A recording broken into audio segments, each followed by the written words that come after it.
আজ আপনাদেরকে জানাবো ডালিয়া গাছ সম্বন্ধীয় একটা তথ্য। ডালিয়া গাছের প্রশ্ন থেকেই যায় যে অনেকের পাতা কোঁকড়িয়ে যাচ্ছে বা জড়ো জড়ো হয়ে যাচ্ছে, সেই সম্বন্ধীয় একটা ভিডিও আমি নিয়ে চলে এসেছি বন্ধুরা আপনাদের সামনে। তো ডালিয়া গাছের পাতা জড়ো জড়ো কোঁকড়ানোর কারণটা কী, এই সম্বন্ধে জানতে হলে ভিডিওটা শেষ পর্যন্ত দেখুন। ডালিয়া গাছের সাধারণত দুটো কারণ হতে পারে পাতা দেখবেন গাছে পোকামাকড়ের আক্রমণ হয়েছে নাকি। যদি কোনো পোকামাকড়ের আক্রমণ না হয়ে থাকে, দুই যে প্রবলেমটা ডালিয়া গাছের পাতা কোঁকড়ানোর, সেটা হচ্ছে ডালিয়া গাছের অতিরিক্ত খাবার পড়ে যাচ্ছে, যার জন্য বন্ধুরা এই রকম পাতা কুঁকড়িয়ে যায়। দেখুন আমার এই গাছটা দেখুন বন্ধুরা, শুধু আপনাদেরই সমস্যা না, আমারও এই গাছটা দেখুন একদম কুঁকড়িয়ে গেছে।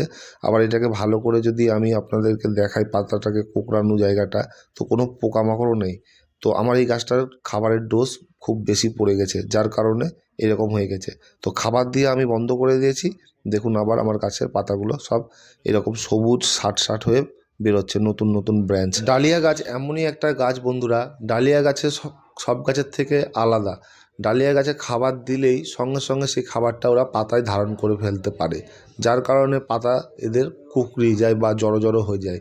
তো খাবারের পরিমাণ যখনই বেশি হয়ে যাবে তখনই দেখবেন পাতা জড়ো জড়ো হয়ে গেছে বা কুঁকড়িয়ে গেছে। তার আগে আপনাদেরকে খেয়াল রাখতে হবে, যে দেখতে হবে ভালো করে গাছে মাকড় বা পোকার আক্রমণ হয়েছে নাকি। যদি মাকড় বা পোকার আক্রমণ হয়ে থাকে তাহলে কোনো কীটনাশক ইউজ করতে হবে। আমার কাছে সেরকমই একটা গাছ আছে, যেটা আপনাকে দেখালাম, পুরো গাছটারই পাতা জড়ো জড়ো বা কোঁকড়ানো। তো আমি এই গাছটাতে আপনাদেরকে দেখাবো কিভাবে এই গাছটা আমি ফাইনাল পটিং করি। যেহেতু গাছটা আমার গুঁড়ো ব্যাগে আছে আর এর খাবার আমি কমিয়ে দিয়েছি, একদমই খাবার দেওয়া বন্ধ করে দিয়েছি। এই গাছটা আমি টবে প্রতিস্থাপন করে আপনাদেরকে এই গাছটা ফুল ফুটিয়ে দেখাবো।